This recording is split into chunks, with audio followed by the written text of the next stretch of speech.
always deliver, always shine the brightest. What will the 27th edition of El Tráfico bring? We're underway in Southern California. It's the LA Galaxy hosting LAFC. The battle for Los Angeles, El Tráfico at Dignity Health Sports Park. The Galaxy in their primary whites, LAFC in their primary black and gold. Taylor, you've been in the building for so many of these games. The highest scoring matchup in MLS history. The game that never disappoints. What do you think about tonight's version?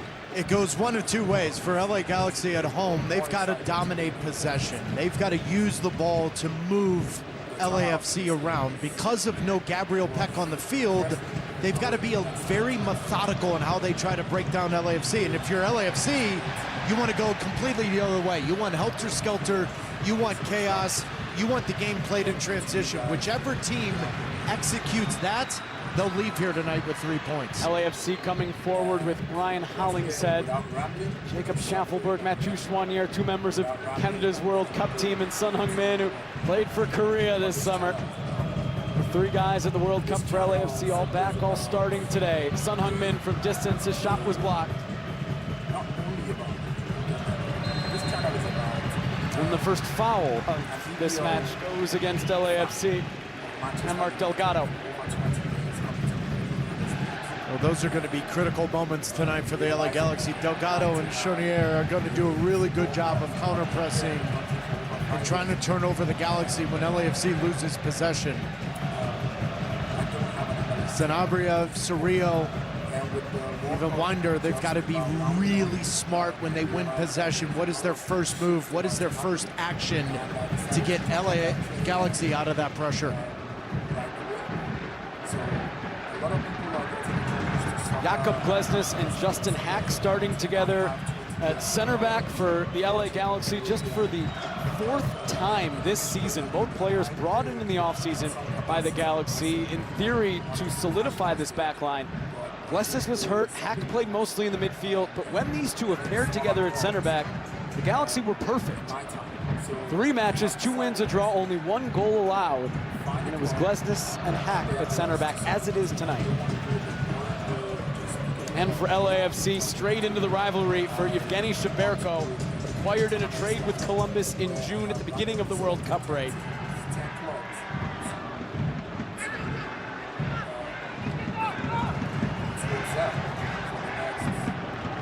And it does look like, Taylor, Eddie Segura beginning in the midfield for LAFC. They're thin in that position.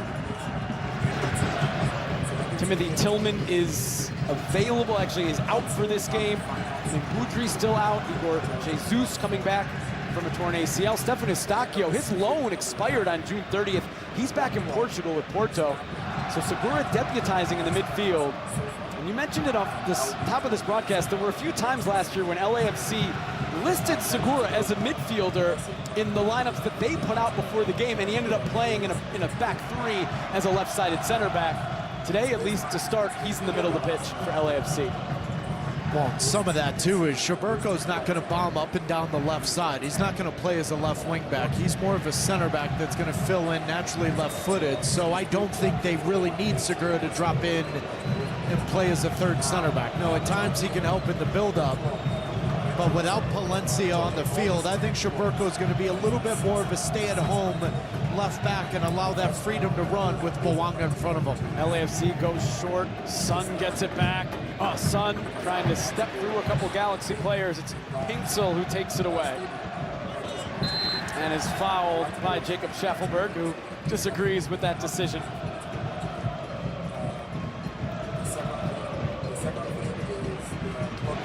Big burden now on Joseph Pinsel, his running mate, Gabriel Peck, sold to Cruzeiro in Brazil for a club record fee. It was the Killer Peas a few years ago that led the Galaxy to an MLS Cup title in 2024. Ricky Pooch, Gabriel Peck, Joseph Pinsel. Ricky Pooch out for a second straight year with a torn ACL. Peck no longer on the Galaxy. It's Pinsel is the lone P left in this Galaxy attack.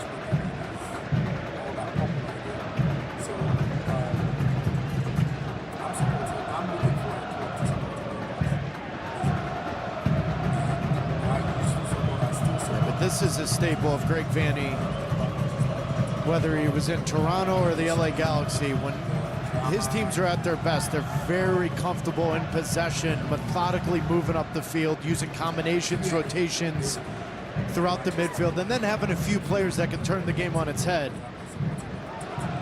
So important tonight that the tempo of the game is set by the three in the midfield. One of those three, Edwin Cerrillo and Marco Reus, LAFC not choosing to provide much pressure in these moments. Yeah, but in the same breath, isn't this when LAFC's their most comfortable? When they just kind of allow you to lull yourself to sleep and leave yourself exposed on the counter. Been the existential question for LAFC the past several years, hasn't it been? Yeah. How do you set up? Because they started out in Major League Soccer in 2018, 2019 as this dominant possession team that played as beautiful of football of soccer as the league has ever seen. But with the group now, they are more effective when they sit back and play in transition, and they can get Bouanga and Son out and running. Bouanga, touch around Yamane. Schaffelberg and Son in the middle. Bouanga finding Son. Son Heung-min blocked. Winder in the way.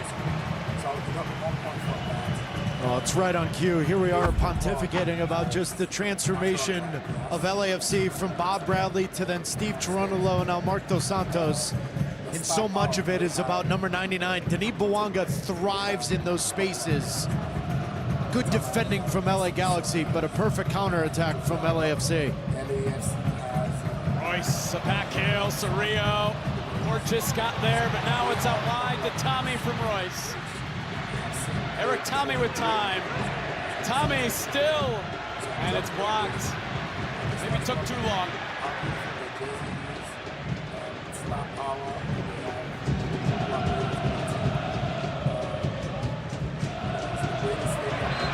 Justin Hack going through the back of Son. Well, Marco Reus has given Eric Tommy an earful here, and I think he's right. Brilliant back heel for Reus to get LA Galaxy in transition, but that ball's got to be played right now. It's too many touches. 3, 4, 5 touches too late. Allows LAFC to collectively slide over and defend in transition. Greg Vanney knows they've got to take their opportunities when they have them. That was a good example. Bouanga spinning in the midfield, taken away by Edwin Cerrillo.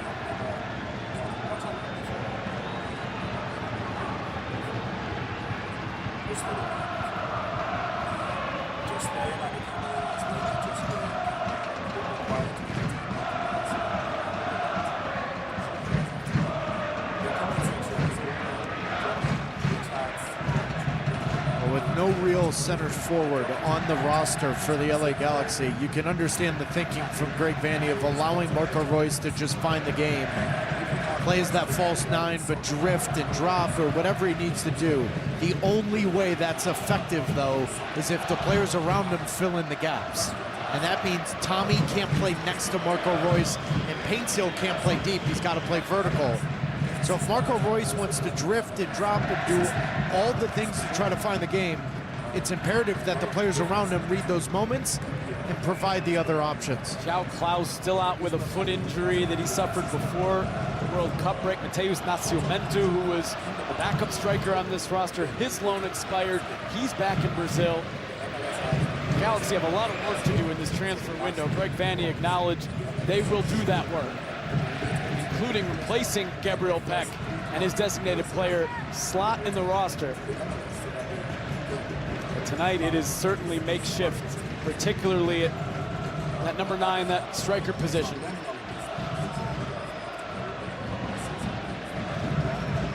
Sanabria. Good ball. Yamane. Cutting it back to Royce. Cerrillo into Paintsill, left it. Royce wins a corner for LA. Yeah, but this is better from the LA Galaxy. Switching the point of attack from Sanabria. Now watch Paintsill and Royce read each other. Good ball forward from Cerrillo. The recognition there from Aaron Long to read the second run from Royce was imperative for LAFC. to put out that fire, but good combination from the Galaxy going forward.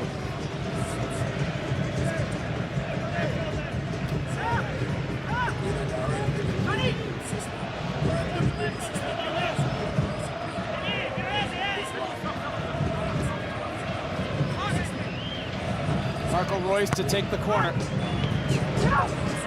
Porteous, and then Schaffelberg trying to get it away. Porteous cleaning up. Mane just sending it forward.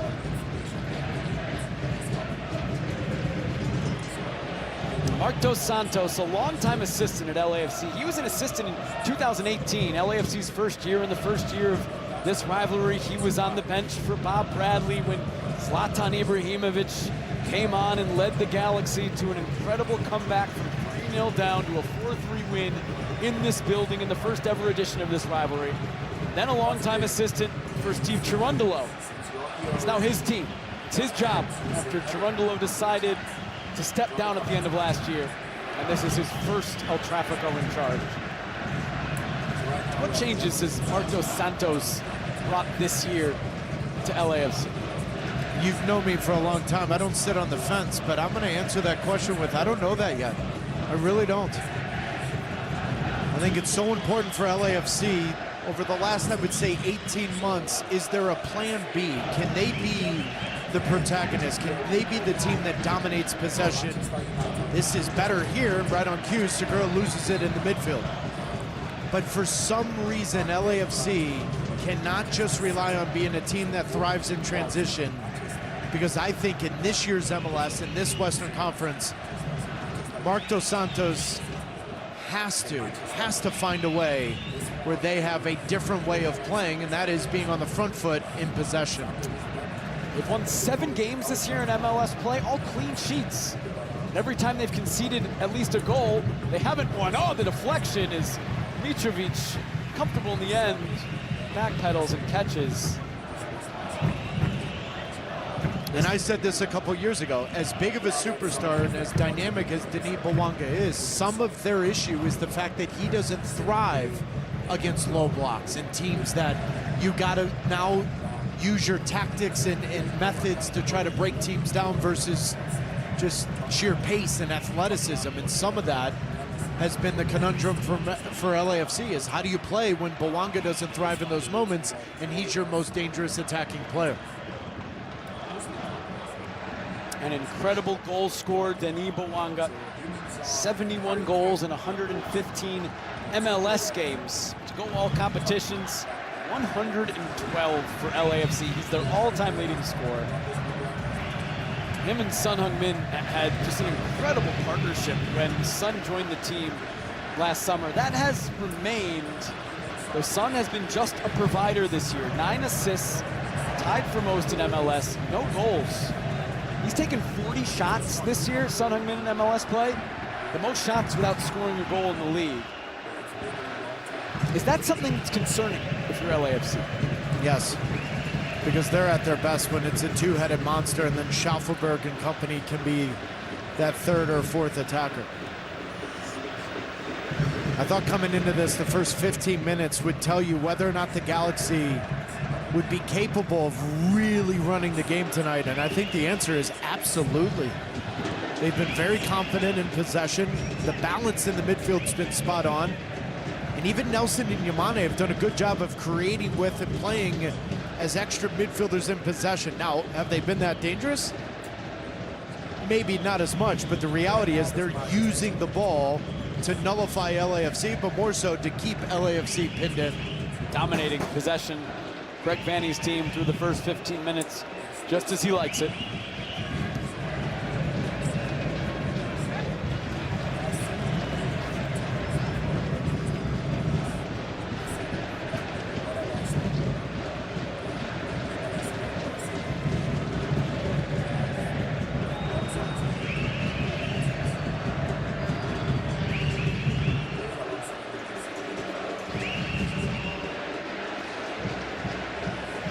Hollingshead to Son. Schaffelberg, Hack takes it away. LAFC has a throw.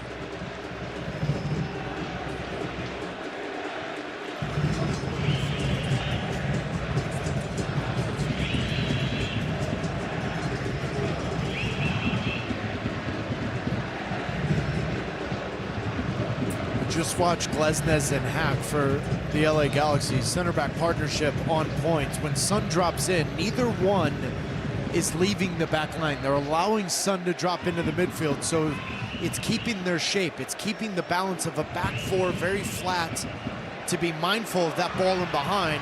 Now When Glesnes steps in, yeah. look at who's playing center back. Cerrillo steps in. There's a real good understanding right now, tactically, from the LA Galaxy.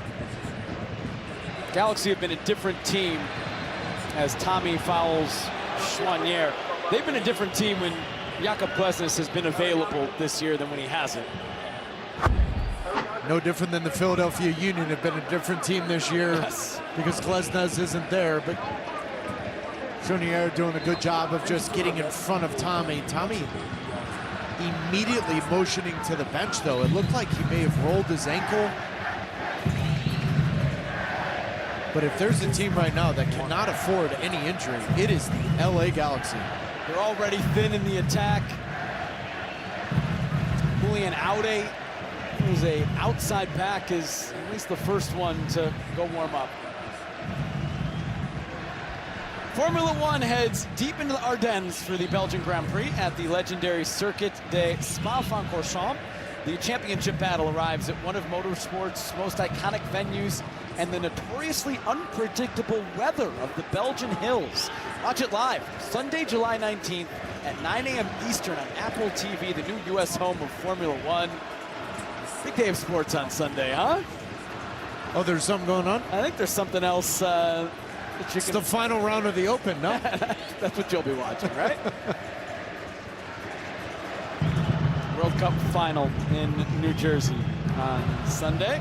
What a month it's been. It's been incredible, huh? You've been crisscrossing the country.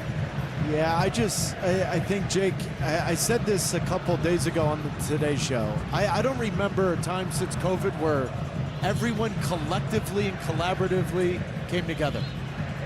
And the fans were outside living life, and just, there was so much negativity about the World Cup coming to the United States. And I just, as a proud American, I sit here this World Cup has been great. Along with Mexico and Canada, everyone's done, it's just been a refreshing month where there's been nothing other than life, fandom, World Cup, and nothing else. It's been good. LA has been real good. A focal point, Los Angeles Stadium. Eric Tommy now to his feet. These are the team benches built by the Home Depot, and options warming up. There's Harbor Miller. You saw Julian Aude. If Eric Tommy cannot continue, Isaiah Parente is there as well. And for LAFC, more experience on their bench. Tyler Boyd, former Galaxy player, in between Nkosi Tafari and Jeremy Obisi. Tommy off the pitch for this restart. Mwanga sending it in, headed away by LA. Or just chasing, sliding it out, conceding the throw.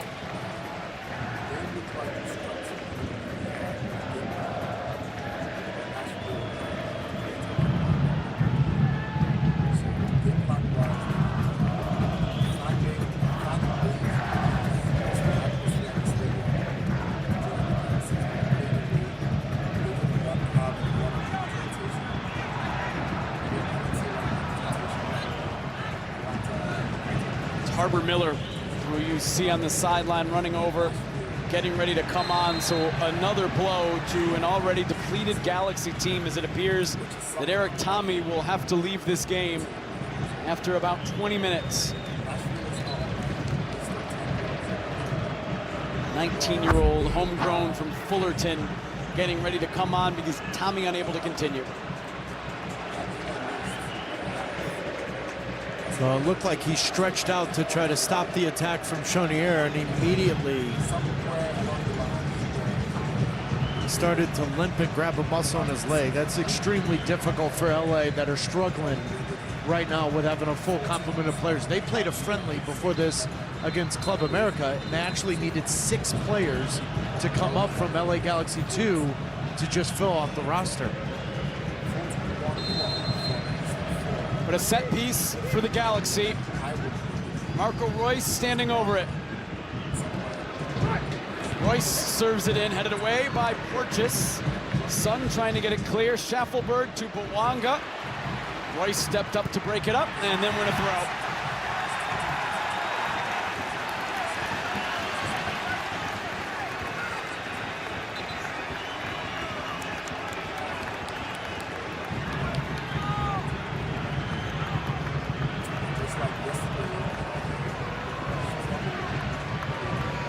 Real Vasquez checking on Denny Bawanga, who's okay to his feet. Marco Royce putting in some wonderful defensive work. Well, and LAFC were saying he came in late on Bawanga, but it's the reaction right here to then stop Schaffelberg on the next play. Just intuitive play from Marco Royce. Royce enjoys this match. 2 goals, 3 assists in 3 games against LAFC. Had a brace the last time this game was here, including a late, wonderful free kick to earn a point for the Galaxy. Joseph Paintsel. Yamane. Cerrillo back to Yamane. Yamane into the middle. Paintsel tries the back heel. Couldn't quite get his touch right. And it's dealt with by LAFC. Just a little flat-footed and slow reaction-wise from LAFC. Galaxy have done a good job of dictating the pace of the game, playing the game at their level, and using possession to break down LAFC. I'm a little surprised LAFC have not come out with a little bit more energy. Yamane cleared by Porteous. Paintsel will keep it in play.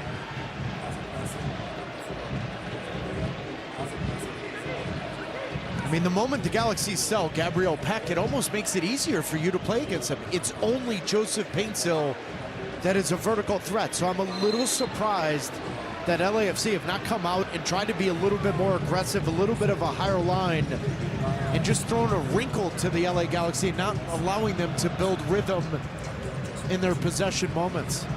Arbor Miller now onto the field for the Galaxy, so the first substitution of this game made early, with Tommy coming off injured and Miller entering. Hollingshead attacking Miller right now.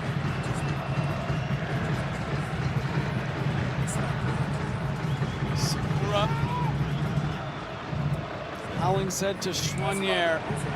Not on the same page as his Canadian national team teammate Jacob Schaffelberg. Segura does well to win it back for LAFC. Yeah, but how good is that from Cerrillo? Brilliant work. Wow. Wow. Galaxy don't like that decision.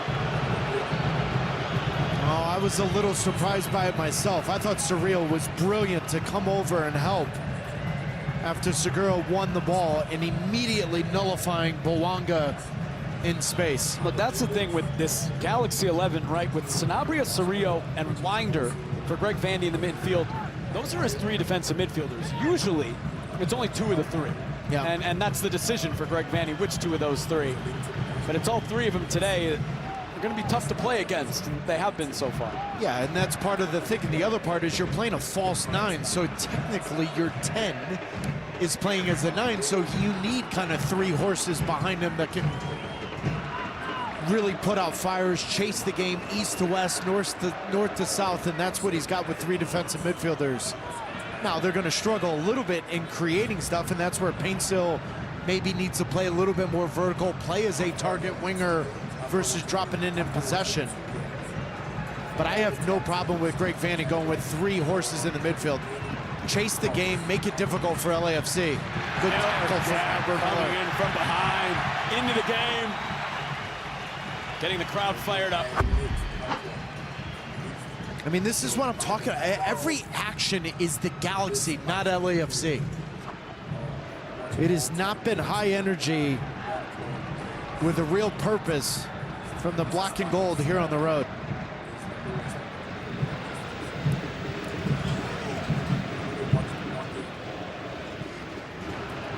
Hollingshead looking for Schaffelberg. He's behind John Nelson. Oh, Schaffelberg cutting it back from Nelson, now floating it. Delgado's header was blocked. He's on the rebound. It's in! LAFC against the run of play. Open scoring in El Trafico.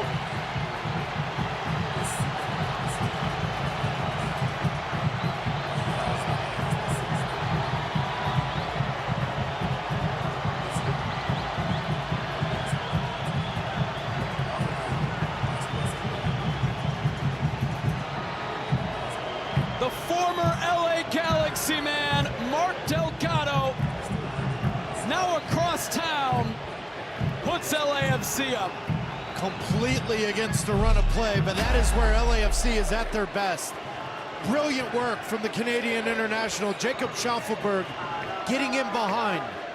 Now, through his time at Nashville, I asked the question, can he become a better supplier? Can he deliver that final ball? He chases the game, he hustles, he puts in a ton of work, but that little bit of quality, can he deliver it? Brilliant ball in, and good on Delgado. The first one doesn't come, the second one pops down. Calm, cool, and collected finish. Brilliant goal for the supporters on the road. It's 1-0, LAFC here in Carson. First time that LAFC had got the ball down in their final third in a long time. And it's Schaufelberg to Delgado, and LAFC want a second. Son driving forward, leaves for Bouanga. Bouanga! Cutting inside and sending it wide. He's claiming a deflection. It's not given. It went out for a throw on the far end. It looked like he hit this off the outside of his right, but LA Galaxy got to be careful here. Because LAFC just woke up. In the blink of an eye, they just woke up, and now look at their pressure. Now look at where they're turning over the LA Galaxy in possession.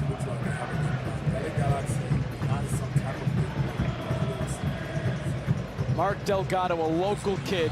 He's played for all three Southern California, or I should say Los Angeles area Major League Soccer franchises. He came up with Chivas USA playing in this building. A lot of success in Toronto with Greg Vanny winning an MLS Cup. Then here to the Galaxy. He was a starter, such an important player on their 2024 MLS Cup winning team before heading across town to LAFC before last season. And now making his mark in this first El Tráfico of 2026. Well, Greg Vanny was a huge part of Delgado's career. And his ability to transition into this midfielder that just does all of the little things extremely well. He's always in the right spots. He's always popping up when you need him. He can get you out of trouble. Whereas tonight, he can score goals. Chouanier to Bouanga, isolated with Yamane, clipping it into the middle. Hack heads away. Not clear yet. Hollingshead trying to get on it. Miller overhead, sending it to midfield. And there is an LAFC player down in the attacking goal mouth. That is Sun Heung-min, and that's why play has been stopped. Well, initially I felt like Sun Heung-min went in for the header, and John Nelson kicked him in the head. And I think it just came from John Nelson coming in, trying to play the ball, but as this ball's deflected, yeah, right out of the screen, John Nelson comes in, the outside of the left foot, and kicks Sun right in the head. Is there anything there for you? It was checked by Edvin Jurasevich, the video assistant referee. I don't think there's enough there for me, just because I think when you go in slow motion and still images, as we've seen throughout the World Cup, it can look a lot worse than it is when you see the 2 seconds beforehand and the 2 seconds after. For me, I'm not giving anything.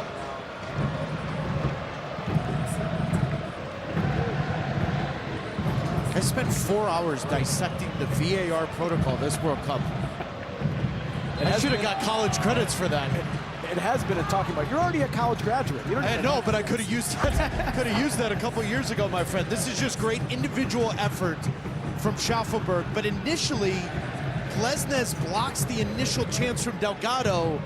But because he's always moving, because he's expecting the unexpected, he's the first one to react. And here we've got our first goal in El Tráfico.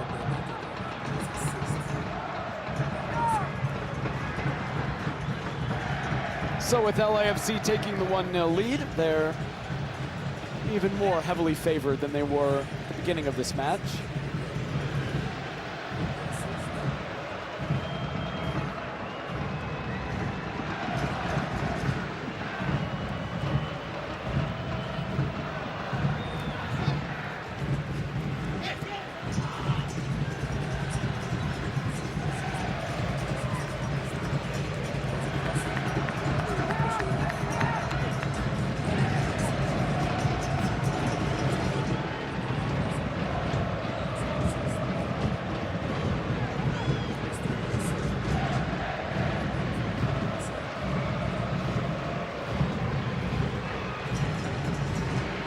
Glesnes stepping forward into Royce. Trying to get it over to Sanabria, wasn't on the same page. Cerrillo wins it back.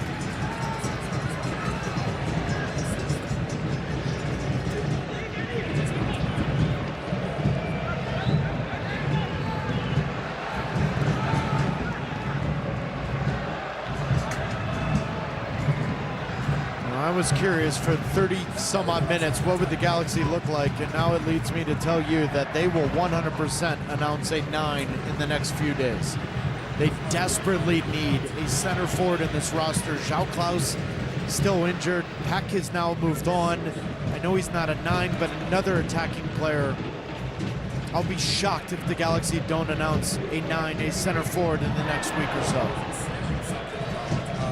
Transfer window just opened in Major League Soccer a few days ago. There's a lot of incoming moves to be made across Major League Soccer as Sanabria sends it out for a throw. The Galaxy with a lot of needs and now some roster space. Nascimento, Ariel Peck, Riso Cuevas sold as well this summer during the World Cup break. Greg Vanny did bring in Robert Taylor, the former Austin FC winger, former Inter Miami winger. He is on the bench for LA, was just signed a few days ago.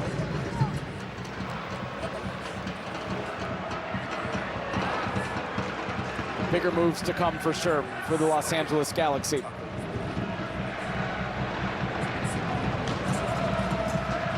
They were heavily involved in the Casemiro pursuit, what his move would be, but it looks like that move more than likely will end up with Inter Miami, but I would be shocked if the Galaxy don't get any kind of compensation for that because they were really involved in bringing him over, but that wasn't going to be your designated player, attacking player either. Schaffelberg's in behind. Advantage played after the foul in the midfield. Great defending from Winder.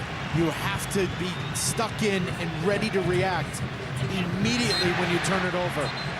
And now a yellow card is going to be shown to Edwin Cerrillo. So Rubio Vasquez, the referee, let LAFC's attack continue because of the advantage and was just waiting for a stoppage. Yellow card for this attempted stopping of the promising attack. Yeah, but it's great refereeing. It's exactly what you're supposed to do, especially because Bouanga had played in Schaffelberg, or Sun had it, pardon me. But either way, allow the play to continue, and then the next stoppage, come back and give the yellow. Edwin Cerrillo, the yellow card, his 5th of the season. He will miss LA's next match. That's Wednesday here at Dignity Health Sports Park against St. Louis City.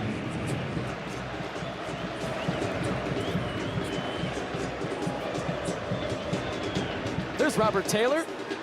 Did not reach the heights in Austin that we saw in Miami. He was such a big part of that magical Leagues Cup run in 2023. Just seemed to gel so well with Leo Messi when he joined.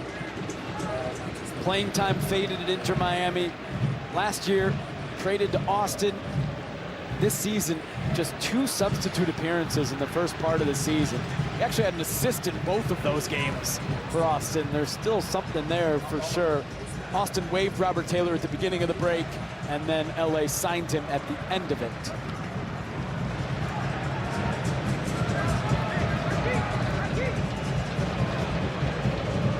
Paintsell getting away from Chaberco into the middle. Porteous was there.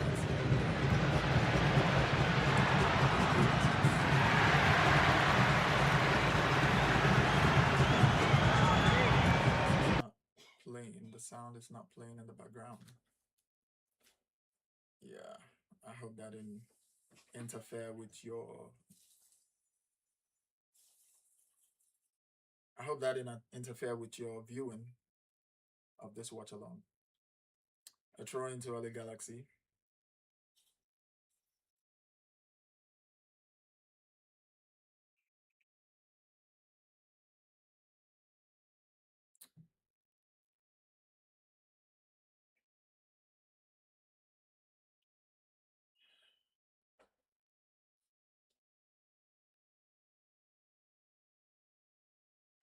This game has slowed down to a boring pace, and I'm no longer enjoying it.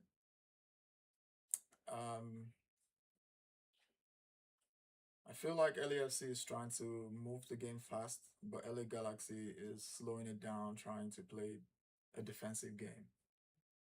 And I don't really like teams that play defensive games. Manchester United tried it, but it didn't work. The fans complained. We sacked the coach because of that. We don't like defensive game. We like attacking game. We like to see style, flair. We like to see some creativity. We like the excitement. We don't just want you to play it safe. Take the risk. We know sometimes the risk comes with um, troubles. We might lose some games, but we're willing to take the risk. Take the risk. Stop sitting in your house.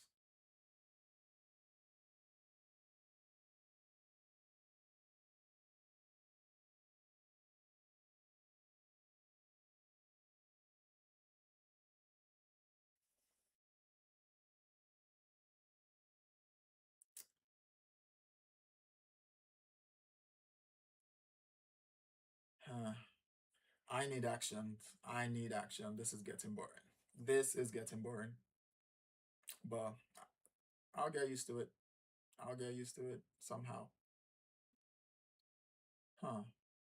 Yeah, like I said, LAFC has a game plan. So when they are defensive, they go 4-4-2. I mean 4-5-1. More like 4-2-3-1. Four defenders, two midfielders, three attacking midfielder, and one striker. But then when they are with the ball, they switch to a 4-3-3. That's four defenders, three midfielders, one striker, two wingers. So they have a game plan and they're sticking to their game plan. I haven't discovered what LA Galaxy's game plan is yet. It's looking it's looking like they're kicking and hoping. Not seeing anything. A player is down for LA Galaxy, number 2, Boanga brought him down. I don't know if that was a dive or an actual foul. Nah, that wasn't a foul. That was a small tap. And this is why most people who don't know about soccer or who don't know or understand soccer feel like soccer players are very weak because of how they fall easily. They're not actually weak, they're just falling trying to buy a foul, trying to buy the referee's pity so the referee can give the other team a yellow card or a red card or give them a foul so that they can play set piece.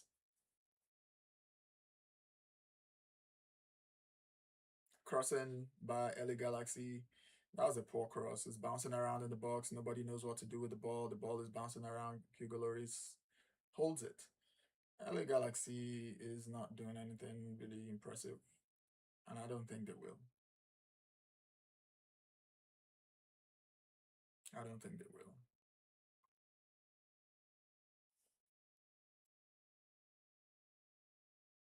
Again, quick to fall back into position. LAFC, quick to fall back into their shape. They're holding their shape. It's more like a 4-5-1 actually. I'm not saying the 2 or the 3. I'm just saying like a bull. A 4-5-1. So the two white players that are playing 3 up front fall backwards into the midfield, leaving only the striker, the center forward in front. He automatically becomes a striker from a center forward. And the two wingers, the right wing and the left wing, fall backwards to become a left midfielder and a right midfielder. Thank you to the 15 people that are watching me. You guys are absolutely fantastic. You guys are making this watch along interesting for me. So it doesn't feel like I'm talking to myself. Even if there's just one person in here, I will talk to you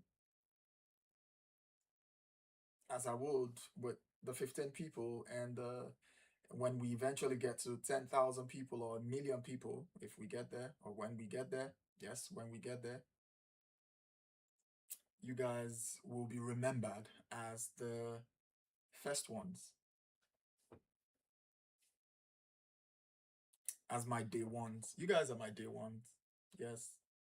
That's why I'm saying drop in the comments so that I can register your handle and know something about your handle. A nice opportunity here for LA Galaxy, and it falls nowhere. Nothing, just hitting and hoping. And I feel like there was a handball there in the box, but the referee says play on. He didn't see it, and VAR is not pulling that back for review. Or maybe they're reviewing it and the referee is going to get to it eventually. Nice crossing. How would you hit that ball over the bar? How would you hit that ball over the bar? Son, this is your first chance this season to score, and you just hit that ball. Nah, that wasn't a handball. That was a chest. I don't know why they're all shouting for a handball. That was a stomach. Okay. I guess there was a review, and it's a stomach, not a handball. And Human Son just had half a chance on a volley, and he kicked it over the bar. So, but nice play. Nice play.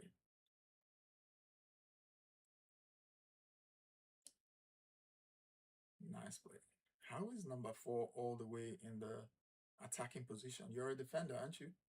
And they're on the attack again. You should pass the ball, sir. You should pass the ball. Referee points to the penalty. Points to the penalty spot. Boanga was brought down in the box, and it's a penalty. Number 6 brings Boanga down. But Boanga bought that. He knew that number 6 was going to try and kick the ball, and he put his foot in front of him, making him kick him. Making number 6 kick him. Yeah. The first tackle was the ball. That was a clear tackle. It wasn't a foul. And then number 15 brings down Boanga. And that's a penalty. That is a penalty anytime, any day. That is a penalty. LAFC gets the opportunity to go up by 2 goals. And Heung-min Son looks like he's going to be taking the penalty and scoring his first goal of this season for LAFC.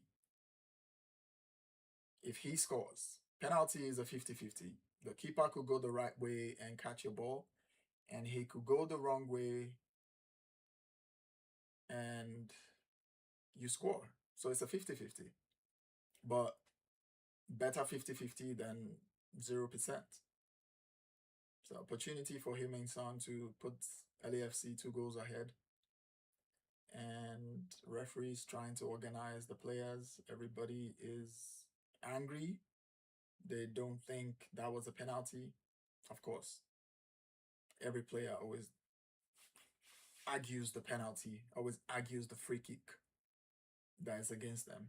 Every club, every team, anywhere in the world always argues that. So that's not new.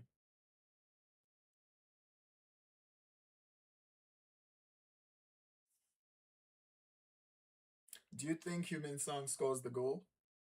Or no? Oh, he's not the one playing it. He's giving it to Boanga. He was just holding the ball for him. Do you think Heung-min Son... do you think Boanga scores the goal? The keeper is really standing tall, trying to look big. And he went the right way. He touched the ball, but Boanga hit that ball with so much power, he couldn't keep it out of the net. So it's 2 goals to LAFC. LA Galaxy trailing by 2.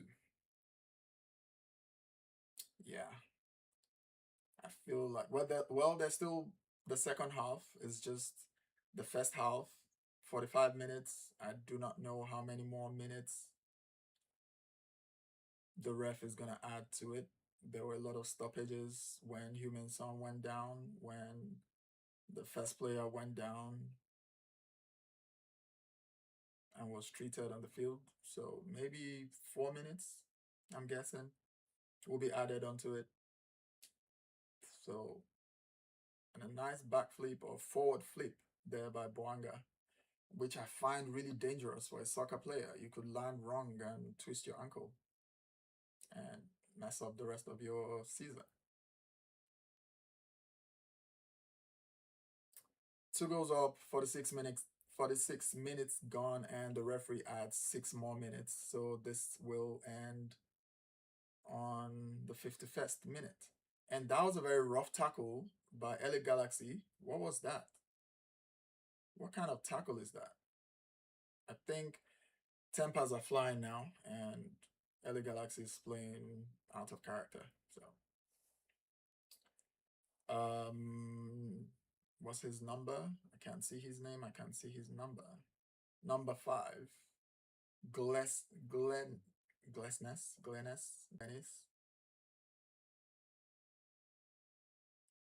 That was a very bad tackle.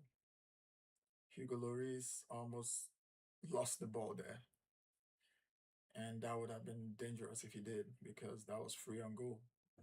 That was straight on goal. Referee, yeah, that's a throw-in. Didn't you see the end of the line? How do you run into throwing? That ball is 4 minutes more for this half to end. To my day ones, I see you guys. I appreciate you guys. You guys are my day ones, and I'm always going to call it my day ones. Again, I have forgotten to update the score. And yes, it's 2 goals to 0.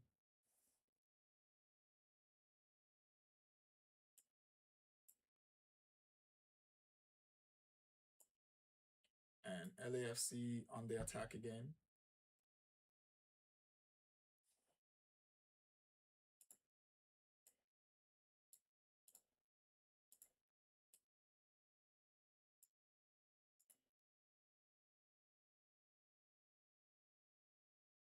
That didn't end. That didn't amount to anything. I went out to throwing.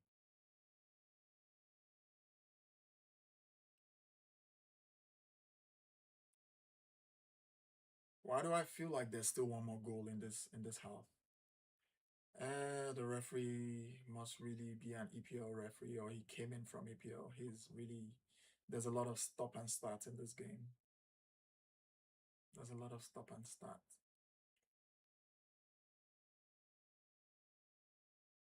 But yeah, if the players are playing rough, the referee has to stop the game. Maybe it's not the referee, maybe it's just the way LA Galaxy is playing.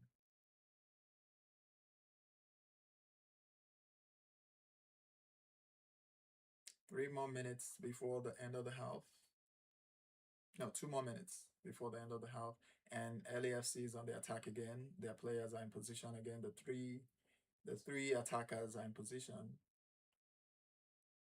So yes, they do have a game plan, and that's gonna give them a good rating or a good score in my grading system. So considering that LA Galaxy right now is, let me see where they are on my tracker. LAFC is in second position right now. They're in second position right now. I think they might go up to first position, but Inter Miami hasn't played yet, so that might change. But for right now, LAFC, and that's another foul. That's another foul. LA Galaxy is really playing. They're playing like a low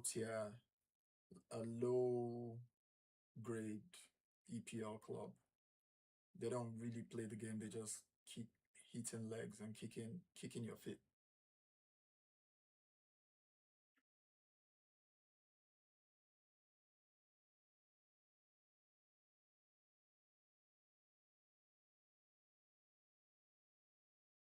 Another attack in the last minute of this half.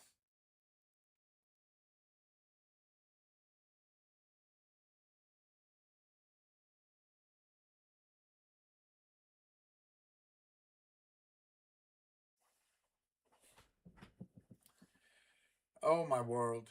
This game is kind of boring. It was more interesting watching Portland against Seattle yesterday.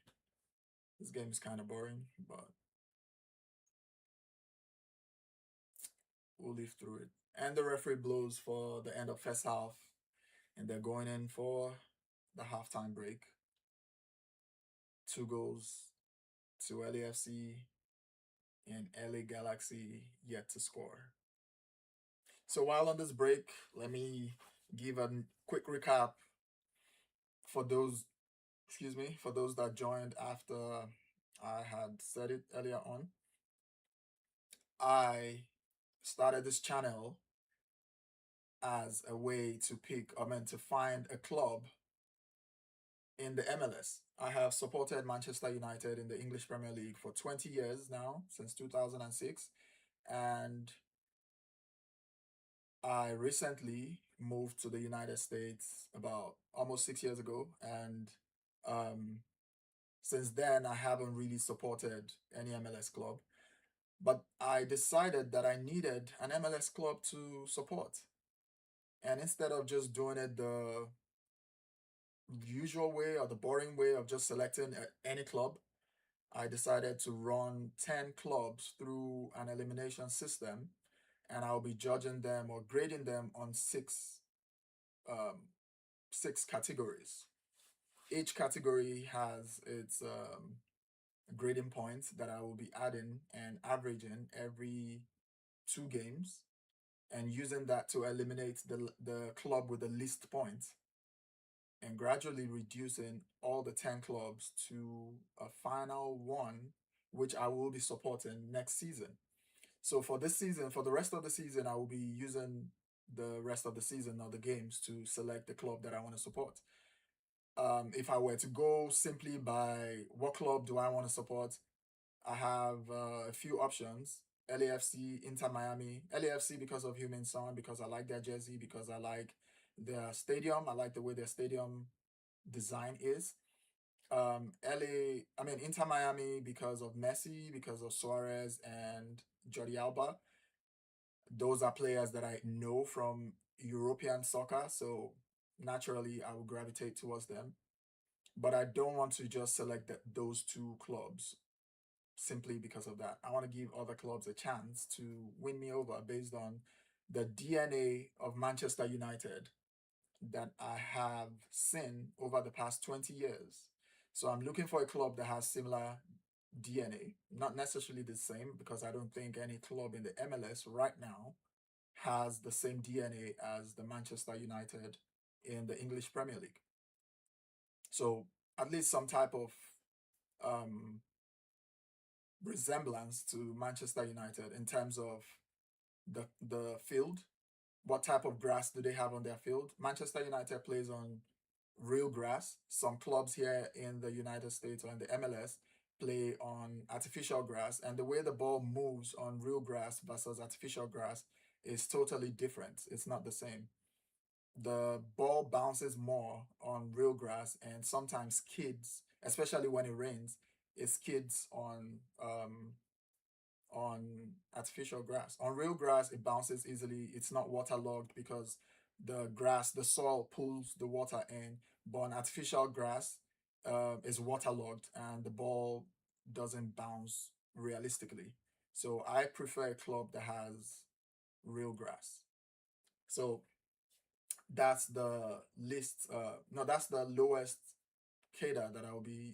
lowest category that I'll be judging the club on. That's a big no-no for me. If a club has artificial grass, whatever points they have, I deduct it by 1, because artificial grass is -1 for me. Real grass, you just have your regular points, but artificial grass, you get -1 for me. So if a club has artificial grass, that's a no-no for me. Their proximity, how close are they to me? Because I would like to go watch games. So how close are they to me? I'm currently in the Midwest, and if the club is too far for me, then that makes it hard for me to go watch them play. LAFC is far, but some other things are working for them, like their strategy, which is also another category that I'm judging the clubs by. The strategy, do they have a strategy, or they're just pass and hope? Kick the ball and hope that your teammate catches the ball and does something with the ball? Do you have a game plan? Are you playing to formation? Are you playing based on the tactics that the coach gave you, or you're just running around on the field? That's another criteria that I'm judging with. Then the fan base, the atmosphere, not just fan base, not just a fan base running around town and wearing their jersey. How do they turn up for their club? When the club is playing, does the fan base turn up at the stadium? And not only do they just turn up at the stadium, do they cheer their team on? Do they make noise? Do they do fan cheering? Do they have fan music or fan songs or anthem or chants that they sing? Do they have all of those? That's also something that Manchester United has, and I would like to see it in a club that I will support in the MLS. So strategy, the fan base, how supportive are the fan base, the field, is it artificial or real grass? Proximity from me, how far is it? Will I be able to drive down or fly there to go watch a match? Their jersey, their kit, do they have beautiful merch that I can wear? Would I like to wear that merch in my everyday life? And what's the sixth one? I have to confirm that. Just a second. How come I forgot my criteria?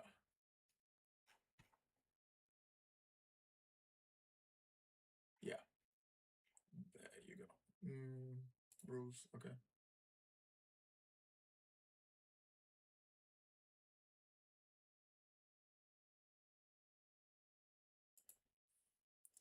Yeah, the proximity, the star power. Yes, that's the one I was missing. The star power. Proximity, star power, the kit rating, the stadium or turf rating, the atmosphere, and the culture.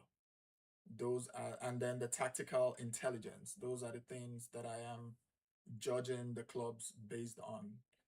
The fixed ratings are the proximity. The proximity will never change, or unless I move my current location, which I don't see happening anytime soon. But their proximity will always be the same, which is where the stadium is from my current location. So that's a fixed category. I've already graded them based on that. So the current statistics or the current table you're seeing on the live right now is based off of um, fixed categories that I already graded them with. And that's the proximity that will never change, the star power that will never change, at least not in this season. The transfer window is already closed, so they're not going to buy any star player anytime soon. So that's going to be fixed. The turf, that's the type of grass that they use, that's going to be fixed unless they do a renovation and change all their grass to real grass.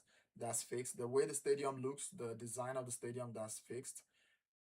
So the stadium, the kit, the jersey for the season is fixed.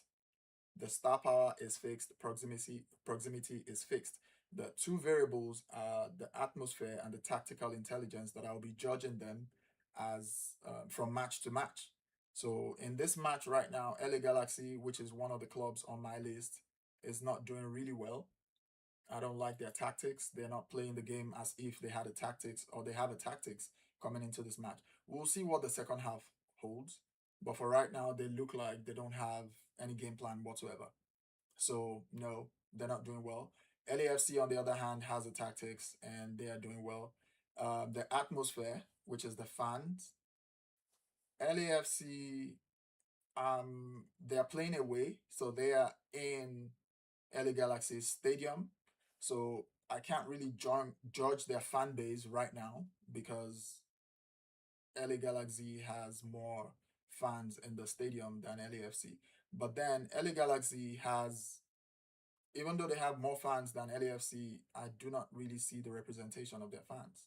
They're not really doing anything, in my opinion. They're just sitting there and watching their team play. They're not cheering their team on.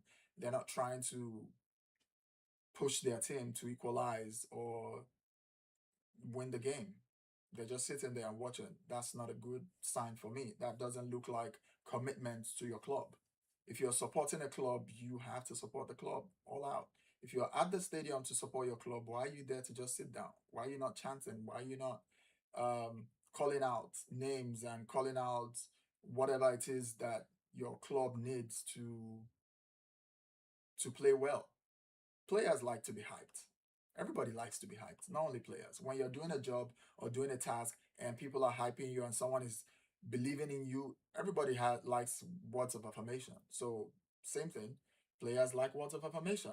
If the fans cheer their players on, which is their version of words of affirmation, the players do better. So LA Galaxy is just sitting there. They're not really doing anything. I've seen a few LAFC fans, especially when the goals came in, but then I've not really seen them when there is no excitement going on the field. And that's because the camera doesn't really pan over to them to where they are. So I can't really judge until I watch LAFC on their home turf, on their home stadium. Then I can decide if they have a good fan base. But LA Galaxy, I'm not really enjoying their fan base and I'm not enjoying their tactics. With regards to jersey, their jersey is okay. I can wear it, but it's not the best. It's not the one I like. Um, their stadium is beautiful. I pulled up images of their stadium off Google and off their website. It looks good. They have a good stadium. Proximity, it's far, but it's almost is equally as far as LAFC. So the proximity is far from my location, but it's not unreasonable. It's not unreasonable. It's just not going to make me watch a lot of matches, but I could watch selected matches. Star players, LA Galaxy, I don't think they have any star player that I know. LAFC has two star players in Hugo Lloris and Heung-min Son. Two of them played in Europe. They played in European leagues. So let me see. Where did Hugo Lloris play for when he was in Europe?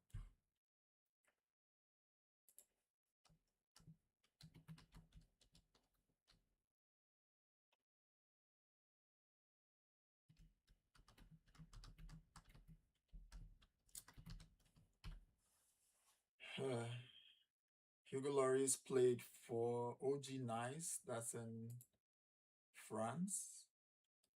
He played for Lyon. He played for Tottenham. Oh, Hugo Lloris played for Tottenham before he moved to LAFC. Just like Heung-min Son. Heung-min Son also played for Tottenham. So I guess both of them were in Tottenham and moved here at the same time. Hugo Lloris moved to MLS in 2024, just 2 years ago. And Heung-min Son, let me see.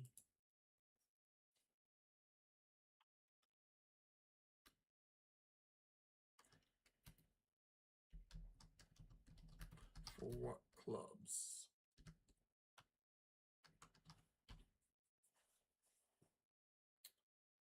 Heung-min Son also plays for LAFC along with Hugo Lloris, who also played for Tottenham. Both of them played at Tottenham. Heung-min Son moved to LAFC in 2015. No, he played in Tottenham from 2015 to 2025 for 10 years and moved to LAFC in 2025. Oh, so Hugo Lloris came here in 24. Heung-min Son came to MLS in 25. Okay. I'm guessing Heung-min Son. Hugo Lloris may have brought in Heung-min Son. What is happening to my life? Why is it acting crazy?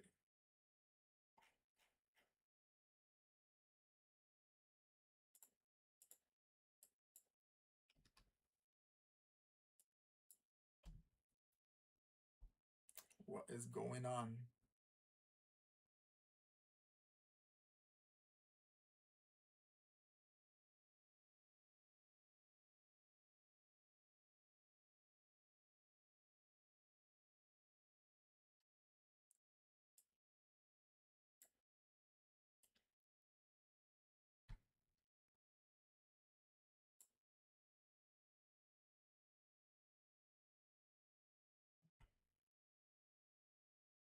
do not know what went on with my stream. I hope I'm back up.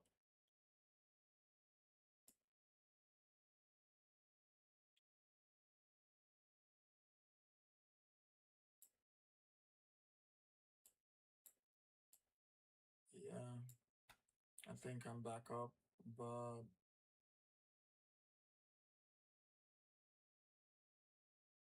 it disappeared for a second there. I wonder why.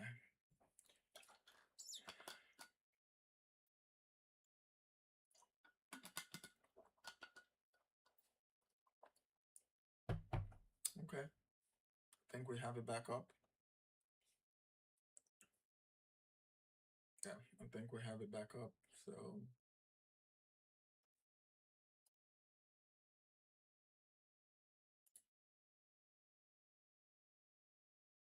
yeah, we have it back up.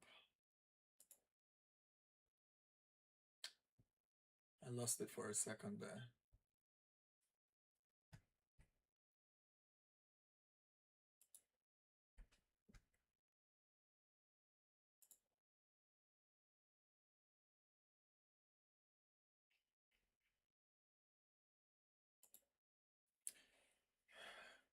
To my day ones, you guys are still here with me, and I appreciate you guys waiting with me. Okay, now I see LA Galaxy's fans. They have fans and they're cheering. So yeah, they have a fan base. Or is this a past game? Oh, I'm guessing it's a past game. Supporter cam. Yeah, that's what it is. That's supporter cam. So it's showing the fan base. They have support, but the stadium is not full. And the second half has begun.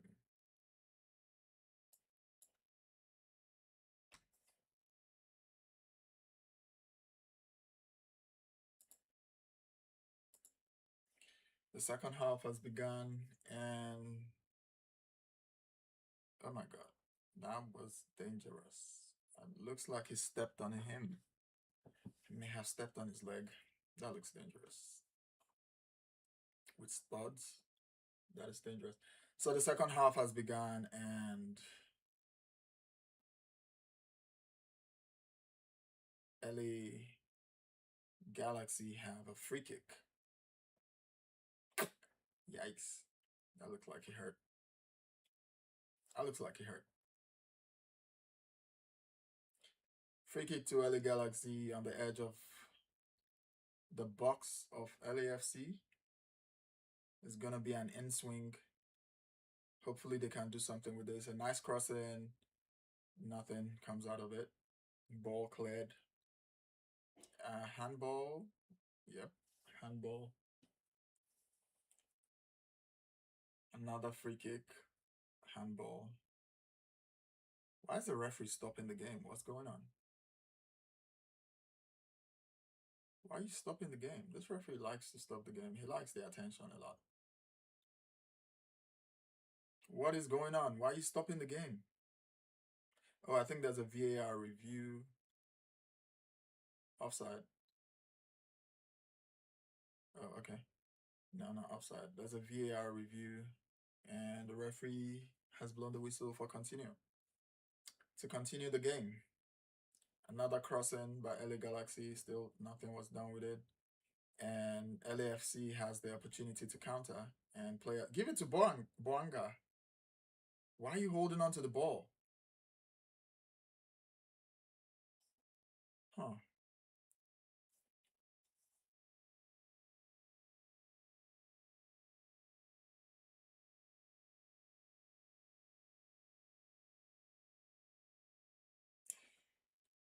You know, I looking at the MLS, I can't help but compare it with EPL, and it hasn't really impressed. At least the games I've seen so far hasn't really impressed. But then also in the EPL, there are some days where the game is slow and boring. Nice shot there by Human Son. Keeper parries it. Nobody to hit the rebound. A nice attempt. Um, I can't help but compare it with EPL. And in the EPL, I know there are also some boring days. So maybe this is just that period. Well, this is just the clubs coming back from a 7-week break. So maybe they're not in the swing of things yet. So yeah, but then I already started my grading. So some a team is still gonna get eliminated regardless because I only have so many games left in the season. So I already started the grading, and somebody gets eliminated maybe next Friday or um 2 Mondays from now. So I will be hosting I will be doing a live elimination show on Fridays or Mondays, depending on how the match day was fixed. What kind of pass is that? You had a counter and you just hit the ball to throw in. What kind of pass is that? LA Galaxy is just passing and hoping, just like I said. Hit the ball and hope that your teammate catches it. How do you pass the ball to throw in? You're on a counter. You're supposed to hit the ball in front of your teammate, but you're hitting it behind him, seeing that he's running towards the opponent's post, but you still play the ball behind him. Again, same thing happened a second time within a minute. Nah, they're not doing well. They're not doing well. They're choking. They're choking. And DraftKings just showed that LAFC has 90% chance of winning this game, 7.8% chance of drawing the game, and LA Galaxy have 2.2% chance of winning this game. So there's no faith in them. There's no chance of them winning this game, even DraftKings, and that's based on opinion or polls by people, I'm guessing. So even people don't think LA Galaxy is gonna win this match based on how they're playing. And those polls are updated, I think every quarter of the match. So this is the poll from the beginning of the second half. There's the third quarter of this match, and people don't see LA Galaxy winning this. 2.2% versus 90% to for LAFC to win. That's overwhelming. And the way they're playing is obvious. They don't look like they're gonna win. They don't look like they even have a plan of winning. They're just here to knock the ball around. Well, at least they're enjoying the game. If they're enjoying the game, I think that's what counts. They get a participation trophy. Which brings me to that the fact that there is no relegation in MLS. I still think there should be relegation in MLS. I think there should be a relegation system in MLS. In the English Premier League, there's a relegation system whereby if you are in the bottom three of the what do they call it now, of the table, you get relegated to the next to a lower league, so that you give opportunity to clubs from a lower league to get opportunity at a greatness, to get a shot at becoming an MLS player. But then I can see how that may not work because MLS consists of clubs in Canada too. And USL, which is the next cadre below MLS, is only clubs in the United States. But then they can also try and create some type of league that comprises of Canada too, that is going to be the one below the MLS, so that a relegation system can be introduced. Because everybody gets a participation trophy. Whether you play well or good, you just end at the bottom of the table. What are we going to do with that? You should pay a prize, and that prize should be you get relegated to go play in the small league. LA Galaxy crosses in, nobody in the box to head the ball. Nice chest down by number, I don't know. I think he's the only one in LA Galaxy's side that's really doing anything. Number 15. Yeah, number 15. He's the only one in LA Galaxy's side that's really doing anything. I've seen him a couple of times on the screen with the camera focused on him, so he looks like the star player for them or their main player. He's not a star player in my opinion, because if not for MLS, I do not know him.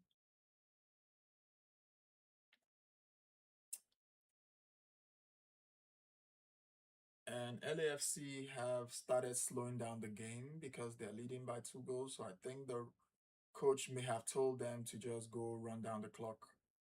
There's no urgency like there was in the first half. And so the game gets even more boring. Nothing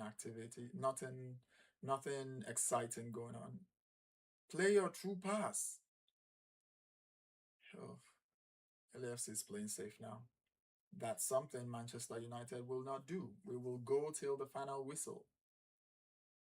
In Manchester United, there's a thing we call Fergie time. For over, I want to say 20 years, we had a manager called Alex Ferguson, Sir Alex Ferguson. He's old now, and he retired over 10 years ago from coaching. He's been our best coach and manager yet. And there's something we call Fergie time. That is, there is no giving up until the referee blows the final whistle. Manchester United is known to score in dying minutes of games. Just like in the World Cup, the way Argentina plays till the dying minute, they're probably losing. And then in the last 5-10 minutes of the game, they go ahead and equalize and win the game. That's Fergie time. So it was coined after Sir Alex Ferguson, our former manager in Manchester United, who instilled in the players to never give up until the referee blows the final whistle. Even if you're leading, there is no, tactically you play defensive, you tactically defend your lead, but you still keep attacking. You keep attacking. Don't shoot from there. What do you think the keeper is going to do? You're shooting from almost 20 yards out. The keeper can see it coming, and you don't even have power behind that shot, and it goes way off target.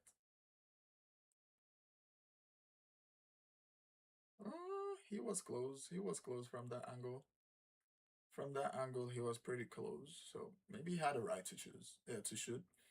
Okay, LA Galaxy has an interesting fan base. I'm seeing their fans. They're cheering their team on. So yeah, that's gonna count for them. And Heung-min Son, and he scores his first goal for the season, making it 3-0. LAFC just scored their third goal in the 56th minute. And Heung-min Son just scored his first goal of the season. I was hoping he was going to score, and he has delivered. That was a nice goal. That was a nice game plan. Like I said, LAFC has a game plan. I like how they played around on the edge of the box, tearing apart the defensive line. Ooh, nice celebration there. Okay. Heung-min Son used to be a very quiet guy, and he's in MLS, and he's doing orchestrated or choreographed celebrations. That was a nice gameplay, and it's lovely to see two players on the same team who really root for each other. The way Boanga cheered after Heung-min Son scored was so beautiful. Like, he cheered like he was the one who scored, and then both of them had a choreographed celebration. I like that. Okay, they're winning me over. Like I said, I have a bias in favor of LAFC anyway, and they are delivering. But I'm waiting to see Inter Miami play. I'm waiting to see I think Inter Miami and New York City FC are the two teams that I'm waiting to see play, not together, not against each other, but play a game so that I can decide if my bias is still going to be towards LAFC.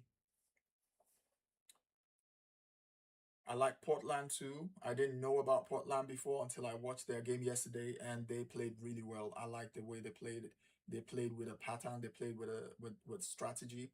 So I like them too. They're on my list of clubs that I have some type of bias for. So LAFC and Portland Timbers are two clubs that I have a bias for. Inter Miami simply because of Messi, Jordi Alba, and Suarez. I have star player bias for them, but until I watch them play, I have not really seen them play before. Never really watched them play before. Until I watch them play, then my bias will go up or down. And then New York FC, they're the second club that I like their jersey.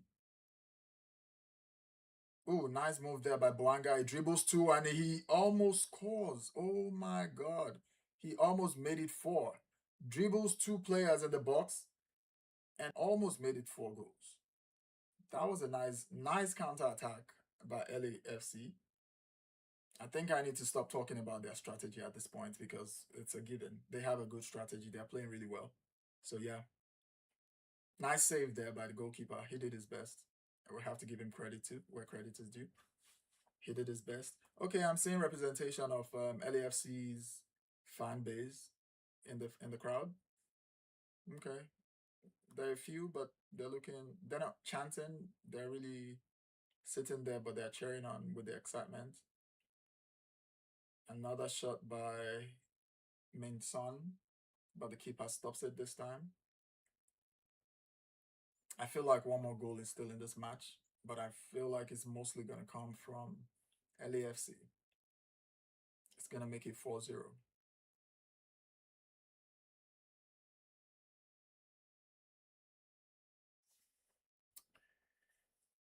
Okay. 3 goals now. They're playing safe. I think the formation has changed. It's not looking like 4-3-3 like it was in the first half. It's looking more like 4-4-2. It's looking more like 4-4-2 now.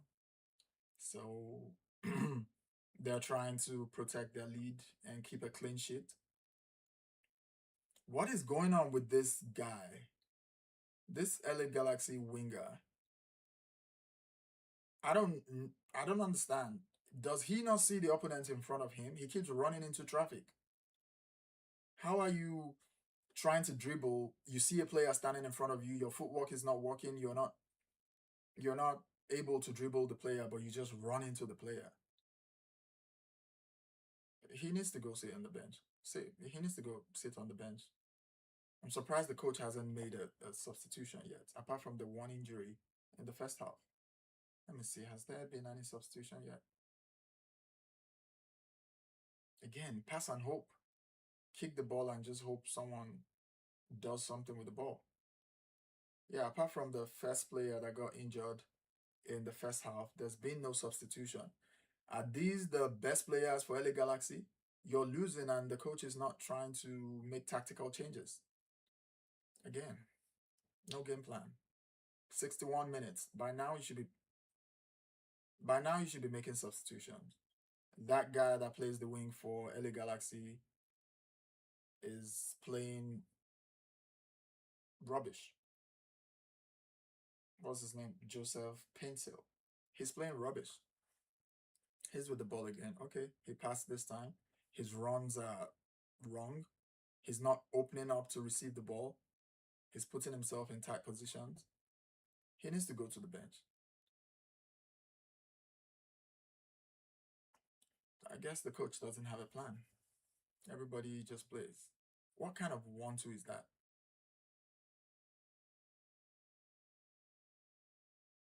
Absolutely no plan.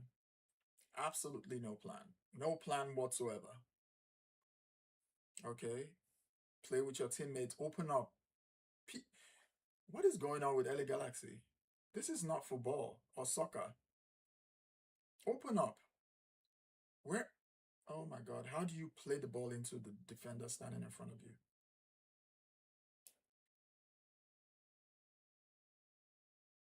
There are 4 people in and around the box, and that cross goes wide.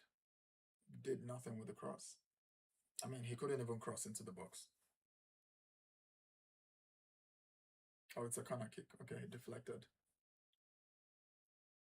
Finally, he's making substitutions. 3 substitutions at once. He finally woke up. Are they coming in before the corner kick or after the corner kick? Okay, LA Galaxy has fans. They have a crowd. They just don't have a tactics, and that's your first chance on goal, and he plays it over the bar. Nice try, but again, the ball just somehow fell to him. There was no game plan behind that gameplay. It just somehow fell to him, luckily fell to him, and he hit it over the bar. Almost. I think he skimmed the top of the bar, but he almost scored there. Taylor coming in for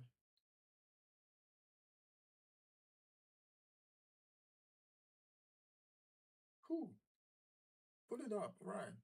Taylor coming in for Yamin Nelson, going out for Audi, and Cirillo going out for Gassi. Wow, these names are tongue twisting.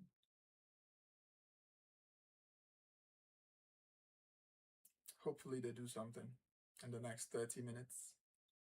It's 26 minutes more plus added time should bring it up to like 30 minutes.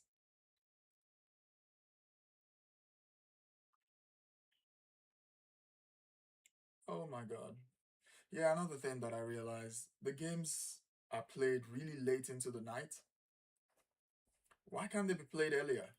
Played around 4 p.m., 2 p.m. In EPL, the games start from 12 noon. They start in England at 12 noon. Most games in Europe starts by 12 noon.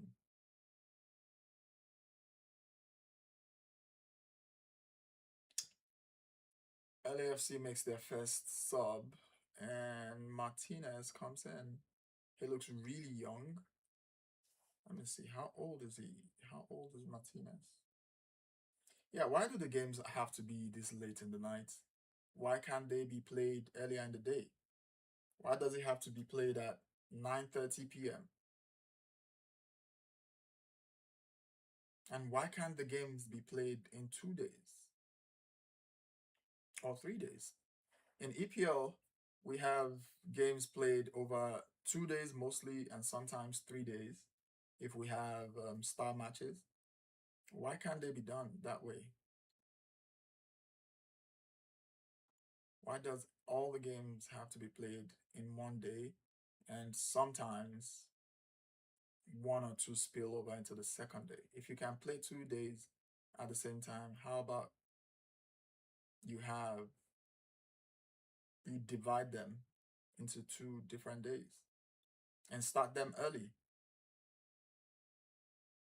Well, there's the NFL. There's also Major League Baseball, and there's also NBA. Okay, there's a lot of sports. In England, there's just soccer. So in most European countries, there's just soccer. So they can afford to play that. Well, yeah, I guess soccer is 3rd tier, no, 4th.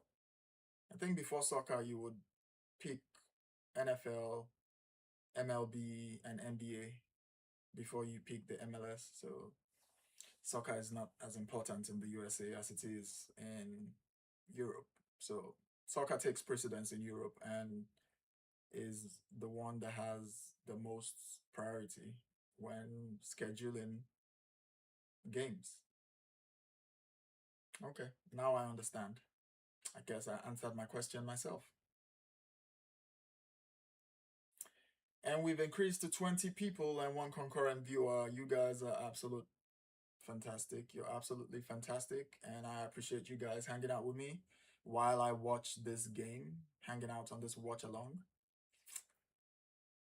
You guys are amazing. And history will remember you as my day one. And mind you, this is my second live stream. This is my second time live streaming. This is my second watch along. So it's really interesting. Yesterday we had about 26 people.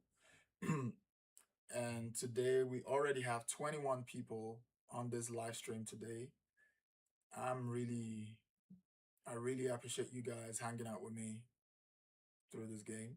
LA Galaxy attacking. What are you pulling up? What are you raising your hand for? You slipped and fell. What are you asking for free kick for? This guy needs to go sit down.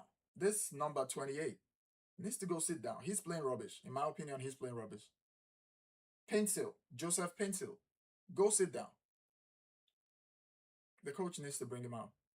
He's playing rubbish. What are you doing? You're having a bad day. Maybe he plays well normally, but right now he's having a bad day. He's not doing anything in that side. He's with the ball again. Let's see what he does.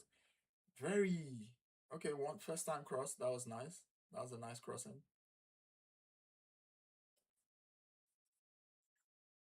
Play out wide. Okay, where is everybody? Why are two players standing next to each other? Okay, he's trying to do something, but it didn't work. Nobody's opening up. Nobody's calling for the ball. Nobody's opening up to give options. There is no tactics for LA Galaxy. LA Galaxy has no tactics. So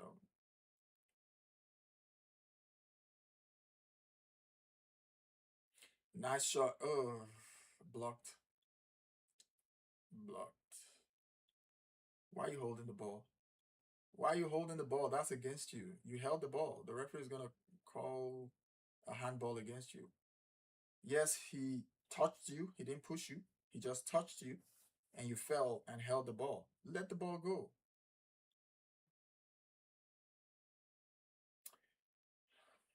Now LA Galaxy has a free kick in the corner area, the left side of the field. Hopefully something is done. I don't understand this angle of the camera. It's too low. Why are you putting the camera to the floor? Hugo Lloris is obviously gonna do something about that. After how many years did he play in EPL? I mean, in Europe? Hugo Lloris played 2005 to 2008 in Nice. That's 3 years in Nice, 4 years in Lyon. That's 7 years. That's in France, Ligue 1. And then another 2 years in Tottenham Hotspur. So that's 3, 4, 2. That's 9. 9 years in Europe. So he's up to the task. I'm not surprised they couldn't beat him on that crossing. A goalkeeper is very important to your game plan. If you have a solid goalkeeper, then your players can play with confidence, knowing that the goalpost is protected. I will know this firsthand because last 2 seasons ago, we had a goalkeeper, Andre Onana, in Manchester United, and he was the handwork of the devil in our club. What is going on right now? What is happening right now? The referee just stopped the game for whatever reason. I do not know. He's arguing with number 5 for why. I don't know why he's arguing with number 5. Hopefully there's going to be a replay. Yeah, another thing that I noticed, the replays are not coming in the way they should. It doesn't give us context to let us know why a referee is arguing with a player. Before the replay comes, the game is already started again. The game has already started. No replay yet. So, yeah. The replays need to come almost immediately so that we know why the referee is arguing with a player.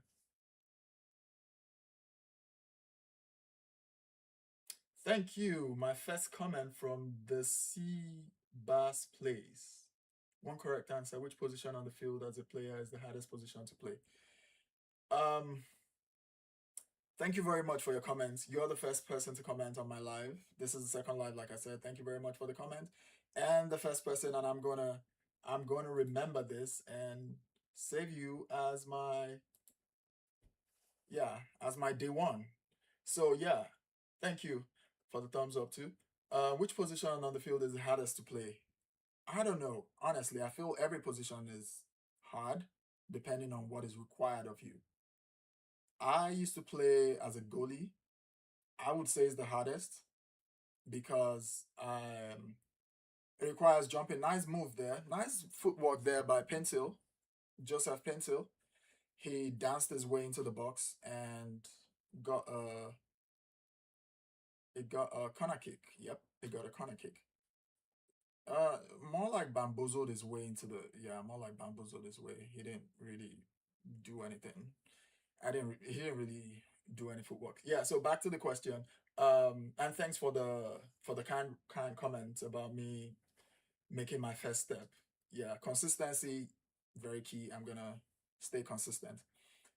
I would say goalie will be a hard position to play because everything falls on you. If a goalkeeper has a bad day, Lord have mercy, it shows. As an outfield player, having a bad day, you might not get noticed. People will notice that. People will say you had a bad day. People will say that you didn't play too well, but it's not really going to be on you if the club loses. You might not really contribute to the attack or contribute to a defensive play, but as a goalkeeper or as a center back, I can't really pick between a goalie and the center backs. If you're playing three center backs, the three of them. If you're playing two center backs, the two of them. I can't really choose between a goalkeeper and the center backs. Those two positions, if you have a bad day, is very obvious to the fans, to the coach, to your teammates, and to you yourself. So I would say those are like that's the hardest position to play in my opinion. And then as a striker, also, oh my God, that is a very difficult question. Why would you put me on the spot like that? That's a very difficult question. As a striker too, that's a very bad place to be because if you're not scoring goals, your coach is going to take you off. If you're missing simple tap-ins, your coach is going to take you off. The fans are going to lose what do you call it, confidence in you. But I feel, yeah, the goalkeeper. So, okay, now four positions: the center back, the goalkeeper, and the striker, the three of them. In the midfield, in the wings, you might easily hide.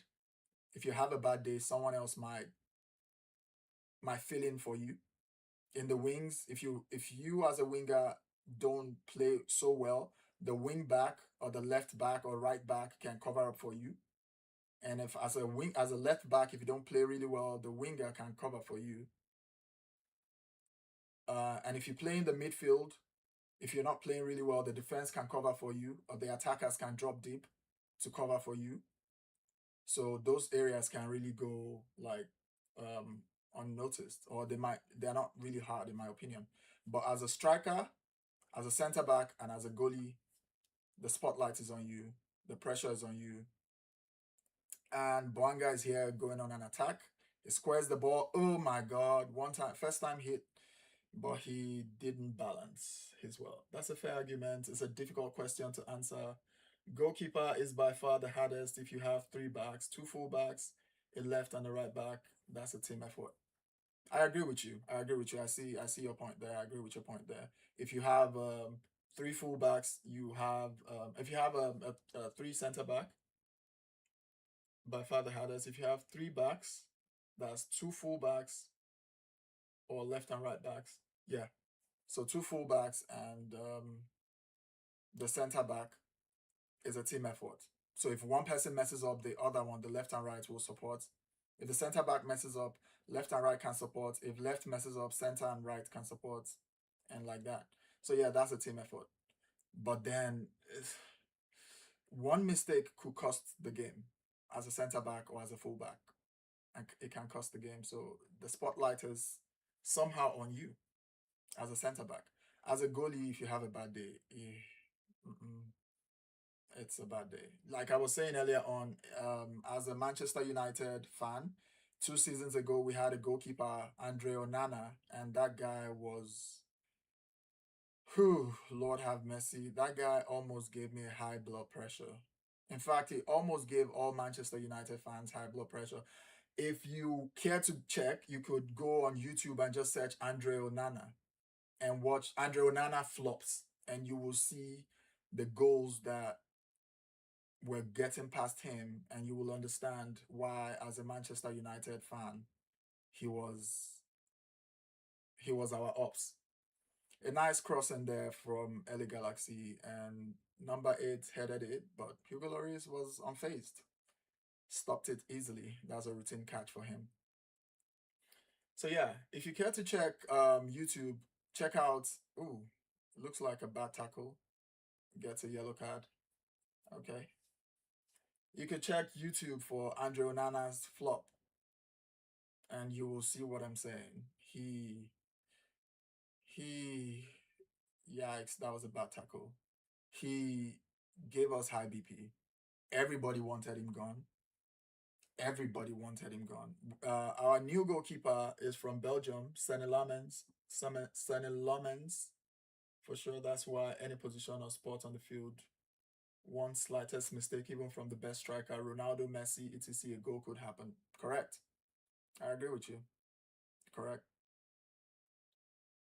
Correct. But then you need to be playing in a fast-paced game. I don't see that happening in MLS often. I don't think that will. I don't know yet. Like I said, I'm just getting into MLS. I'm learning as I go. I'm trying to get acclimatized with the games and the clubs. But I don't think that will happen in MLS. They don't play a fast game. If you try that with Inter Miami, where Messi is, then maybe yes. Finally, Pencil is going off the field to the bench in the 80th minute. Oh my God, I didn't update. Oh yeah, the scores are the same. I updated it. I thought I didn't update the scores. Okay. Yeah. If you try that with Inter Miami, where Messi is, I know he's capable of pouncing on loose balls and taking it from the midfield and scoring a goal. So if you try that with Inter Miami, you might blame yourself. But with other clubs, I have not seen, well, I haven't watched every other club. I haven't seen any club that can convert a mistake that happened somewhere in the midfield to a goal. In EPL, in English Premier League, yes, that happens a lot. In Manchester United, Bruno Fernandes plays our attacking midfield. There was a time when our coach was Amorim, at the beginning of this past season, 2024-25. He got sacked in January. Our coach, yeah, different clubs and leagues have different pace and tactics. Yeah, I agree with you. They have different pace and tactics. But coming from EPL, which is the one I watched the most, and a few other European clubs, I watch a few Bundesliga, there's German league. Not so into French league. I watched a few Italian league, and I watched a lot more of Spanish league, La Liga. So EPL first, La Liga second, Bundesliga, then the rest. That's how I watch them. I watched a lot of EPL. EPL is very fast. Very fast. So it's easy to make a mistake somewhere in the midfield. Like I was saying, Bruno Fernandes might lose the ball in the midfield.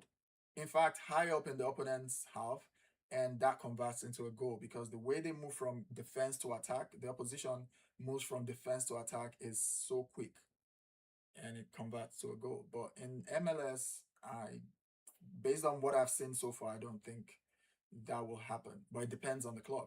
With Portland, I watched Portland game yesterday, and they moved the ball fast and they had a game plan. So yeah, I think they might be able to implement something like that. But with the way I'm seeing LAFC, I don't think they can implement that. I haven't really watched Inter Miami play, but knowing Messi and the way he plays, across him there by LA Galaxy, he didn't know what to do with the ball. He expected his teammate to head the ball, but he lost the ball and it's a goal kick. LA Galaxy is just crossing the ball into the box and hoping to score. Thank you very much. The Seabass plays 792. You are an absolute legend.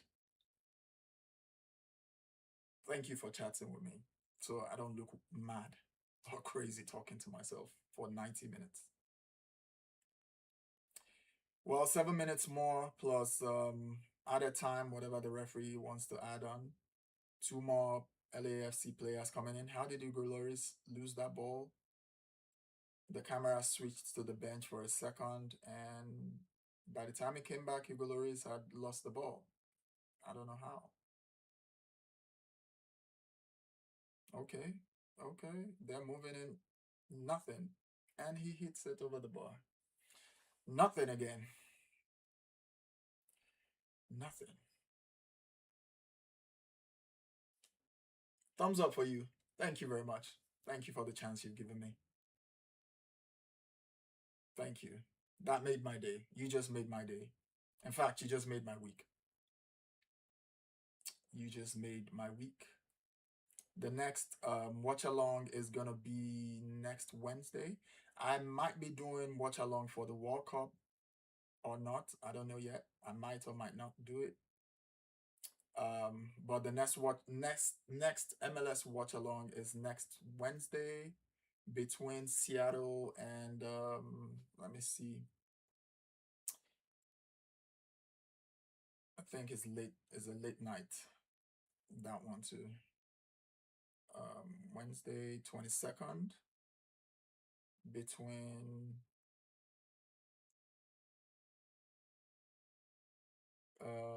two clubs that are on my list, LA Galaxy and St. Louis, I think. Yeah. LA Galaxy and St. Louis, and there's another one between Seattle and Austin FC. Those two are on my list. My watch alongs are mostly going to be between two clubs on my list that are playing against each other. And if just in case you don't know, I have, in your opinion and what you see in the game, what are LA Galaxy's play to possibly score, if any chance at all? You seem like someone who really knows what soccer is. The questions you ask are very strategic. They're very tactical. Answering that question, first of all, I don't think the IQ, the football IQ of LA Galaxy players is up there. I'm not saying they don't have good IQ as a person. I'm just saying that football intelligence is not really strong. They're not playing.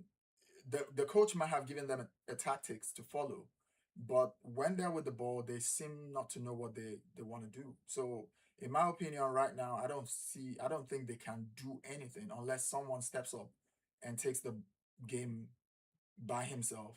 And it's late. It's too late to score an equalizer unless someone steps up to take the game by himself and try and score goals. 3 goals in the next 4 minutes plus add-on.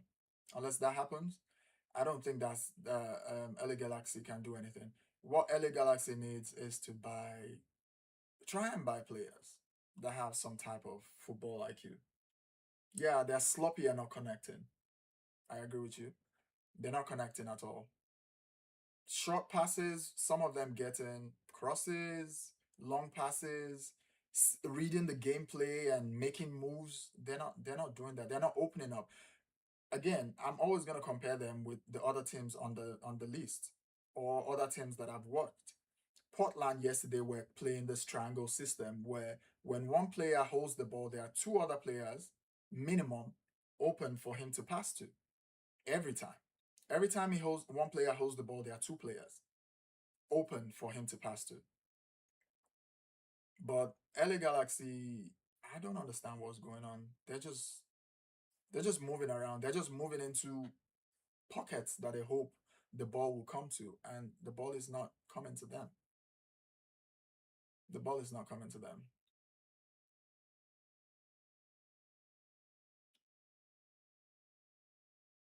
Best assist. Oh, best assist was shown, and it's the goal Yumin Son scored. Yeah, so I was saying the triangle system that I saw Portland play yesterday really worked for them. I'm not saying LAFC play that. I'm not saying that triangle system, particularly with LAFC, but they have whatever system that they are using, and which is they move their formation, they move into formation every given time. When they're attacking the ball, or attacking with the ball, I see them in a 4-3-3 formation, and they move like that. So it gives them opportunity. They have other players to pass to. At least they have one player to pass to. And when they are defending, they have more like a 4-5-1 formation, which also gives them opportunity to smother any attack from their position. But LA Galaxy, there is no, I can't really tell what their formation is without looking at it. Looking at LAFC, I can tell what the formation is. Right now, it's it's more like a 5-4-1. Okay, they balanced back up. It's now a 4-5-1. That's what it's looking like. They're moving with formation. LA Galaxy has no formation, no strategy whatsoever. Corner kick to LA Galaxy in the 89th minute. Hopefully they can salvage one goal from here. Crossing, nice crossing. It was high, but nice. You had a player that you could pass to. He didn't look for his player. He just crossed it. You had a player on the edge of the box that you could pass to. Yeah, LAFC is more settled, balanced, and moving with formation. Exactly. Yeah, true. Like I said, it looks like you have a lot of knowledge about soccer. I feel like you've been watching soccer for a while now, or you've played yourself. And that goes horribly wide. LAFC is more settled, balanced, and moving with formation. Yeah, I agree with you. The two star players for LAFC are on the bench, Boanga and Human Son. They've done their job and they are resting and chatting with fans, laughing with fans. You've earned it. You've earned it. You deserve to laugh with your fans at this point. But the stadium is pretty empty. Mm. That's a sight I never see in EPL. So I'm gonna have to get used to it. Playing since third grade, started at the YMCA. Nice. Nice. And how's that going for you? Are you are you looking to go pro, or you're just playing for the fun of it? 25. That's cool. That's cool. Hopefully you go pro. Or if you haven't gone pro yet, hopefully you get your break. I know 25 years in APL is a bit late, but in MLS I think it's still, you still have time on your side to go into MLS, or at the very least USL.